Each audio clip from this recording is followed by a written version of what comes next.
right, you're welcome to the press room where we look at the big stories making the rounds on our national dailies. Today is the 27th day of July 2017. My name is Anthony Momodi, welcoming you to the press room. On today's edition, we've got the Punch newspaper and the Daily Trust for review.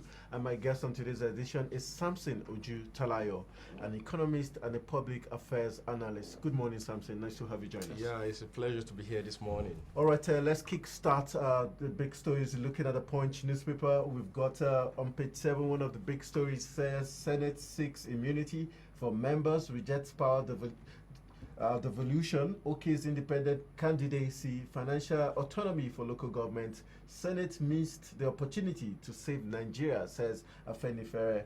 And now we've got on page 41, Kaduna Taraba killings. Air Force deploys attack helicopters and troops. And we've also got another very interesting story on page 5 of the Punch newspaper.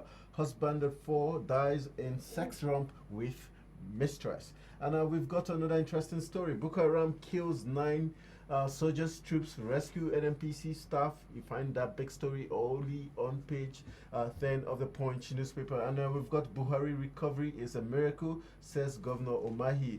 And that story is on page 13.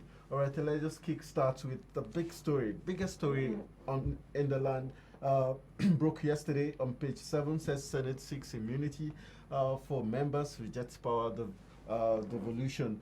For you, the fact that they also okay the independent candidacy and financial autonomy for local government, would you say it's hooray? It is not yet uhuru.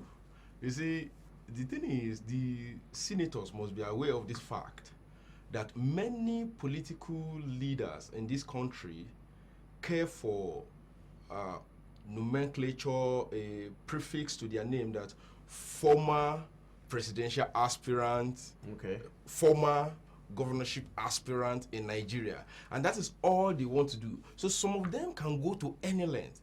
You see, INEC is not, INEC does not have the capacity to accommodate all these candidates.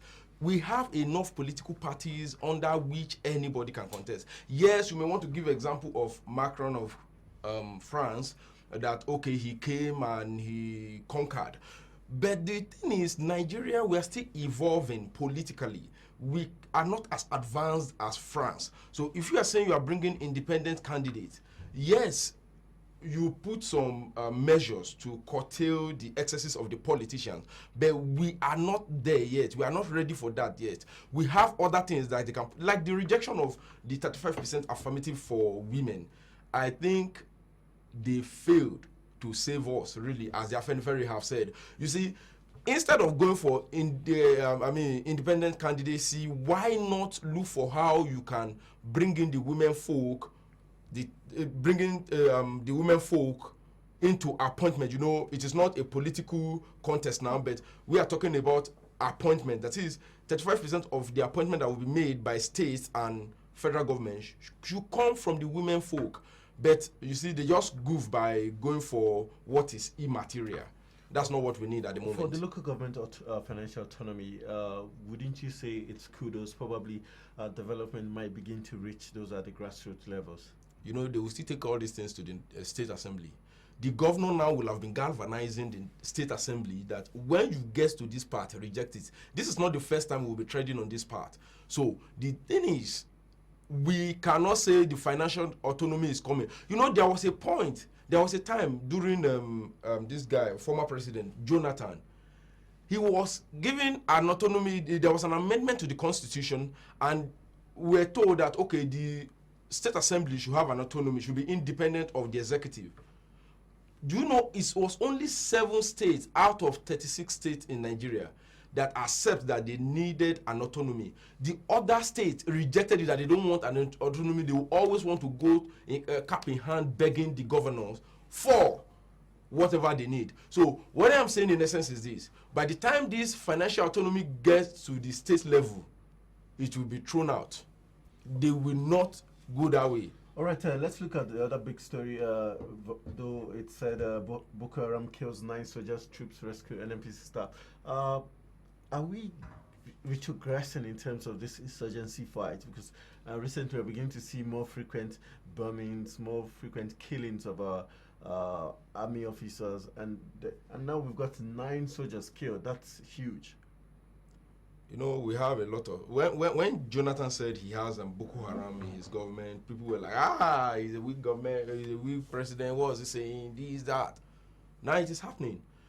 Even those are the echelon of power in the military.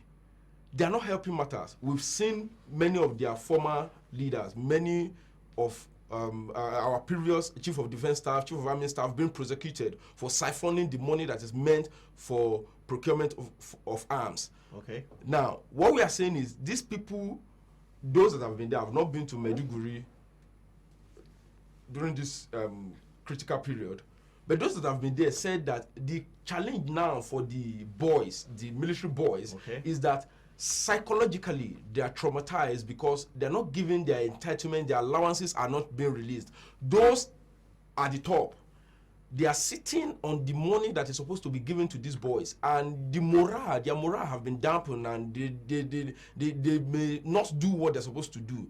Now, what am I saying in essence? That this is not as if Boko Haram is too sophisticated to defeat our armies, but the truth is the leaders are not doing what they're supposed to do. Recently, I read that one of the, although not at the top hierarchy, but one of the Nigerian soldiers, fairly okay up there, has some arms and ammunition with him that he wants to go and sell out to another, I don't know, maybe to another terrorist organization or to other private individuals. But it was discovered that you cannot be in possession of such an arms. So that Boko Haram is killing many of our soldiers. You see, APC initially is all about propaganda. You know, Buhari told us that let me land. Buhari told us that by December, let's not go there. That by December they will be defeated. But if we are still seeing this, the government, APC government, should be held responsible for these killings, and even those at the hierarchy, at the top hierarchy of the Nigerian military, should also be held responsible for the death of our military personnel. All right, let's hit page 41 of the Punch newspaper. We've got Kaduna Taraba killings. Air Force deploys attack helicopters and troops. We've been using helicopters, troops, equipment to fight these wars. Do you think it's time probably we change strategy, or you think this probably is the best way to go? You see, if you say it is time to change strategy, I think that would be an understatement. Strategy change has long been overdue. The thing is, for the Kaduna killings, I heard from one of the indigents that there was a killing in Kaduna of the Fulani. That is, the indigents killed the Fulanis. And according to them, Fulanis don't forgive easily. So you discover that sometimes we've been mass burial. Okay. That is mass graves where people are buried and all that. Hidden burials. Now, these people are coming for a counter-attack. It is high time the governor and the federal government dialogued with these people. You don't need to fight them with force. You are not winning the war. If you attack them, they give you a counter-attack. Most times, you may even end up killing both the innocent and the guilty. So why not look for other ways of solving this problem rather than confronting them forcefully? Okay, let's look at the last story in the Punch newspaper, looking at EFCC recovers 329 billion naira from Mobile, Owando, Corn Oil, and others. Can we say the EFCC getting the job done already by this money's recovered? But where is this money going to is a big question. Well, we are happy that you said you recover some money, but the thing is, people should be punished. It is not enough for you to just come out here and say you've recovered some money. And before you know what's happening, these people will galvanize whatever resources they can muzzle up, and they will go back to appeal this judgment.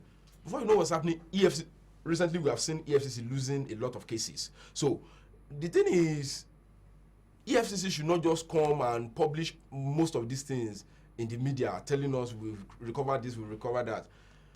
We don't need it. Punish people. Let them serve as deterrent. When you punish somebody, it will serve as deterrent to any other organizations or individuals that may want to circumvent the process and just loot our resources. Coming back to what you have just said, this money that have been recovered, in a way, it will still find its way to the private pocket.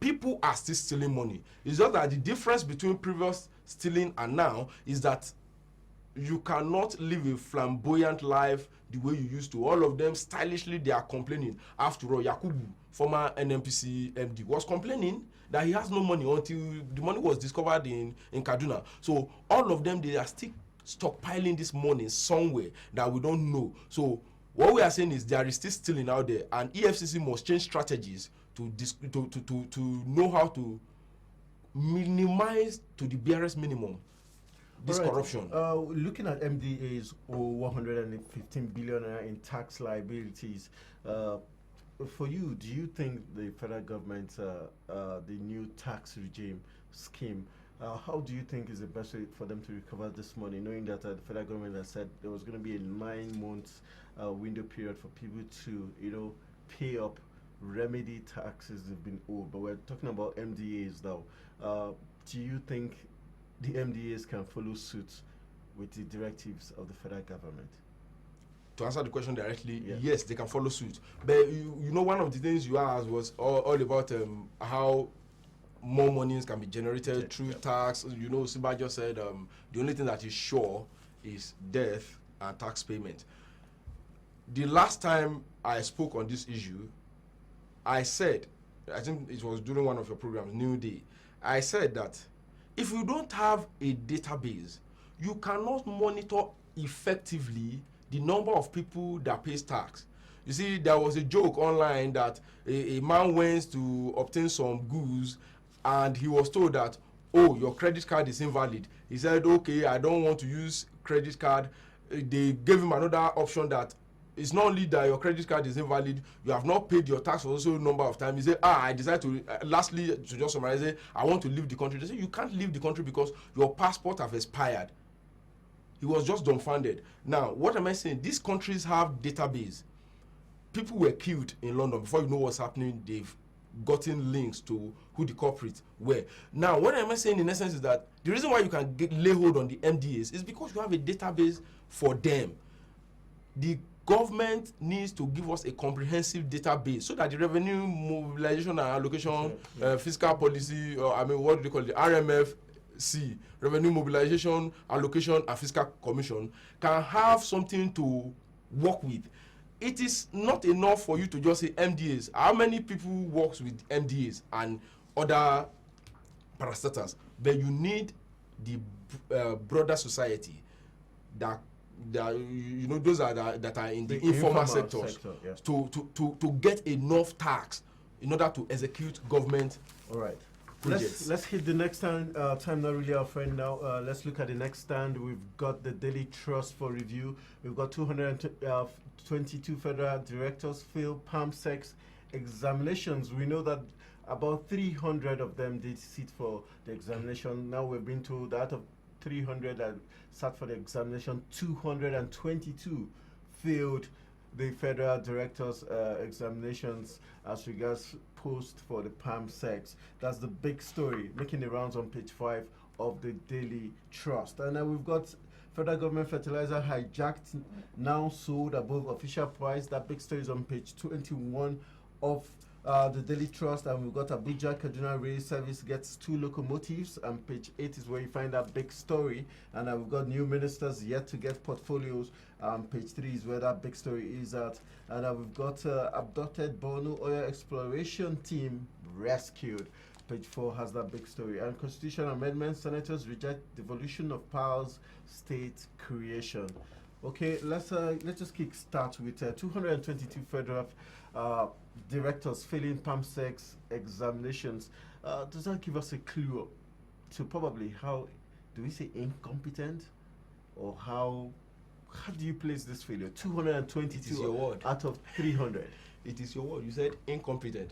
You know, you have said that. I didn't. So, the thing is, we are seeing policy somersault. We are seeing. Is that responsible for 222 failing? Yes, if you look, they were tested on public policies. Okay. They were not tested, you know, you have been juggling my brain from politics to economy. If not that, there's no soccer, you know, and averagely, I was saying something. You discovered that these people, they were tested on a straight road.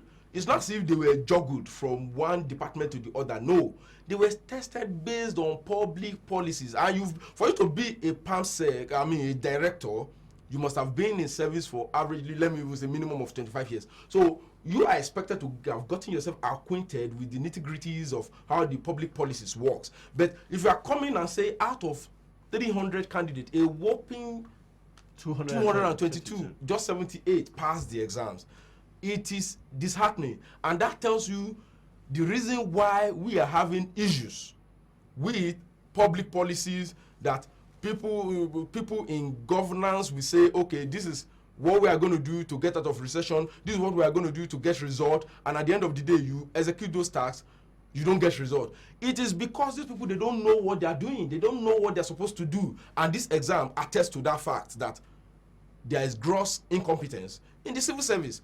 What we are saying is they should just retire the 222 of them, move the next set, and probably even test them, just like they did for the incumbent IG. You know, many of the DIGs were retired just to bring him up to become the IG. Right. The younger generation should be allowed to take charge so that we can see what they have. On the IG issue, is still contestable if he was the best man for it, but we'll leave that. Federal government have made their decisions. I'm just telling you that that is one of the things you can do. 21.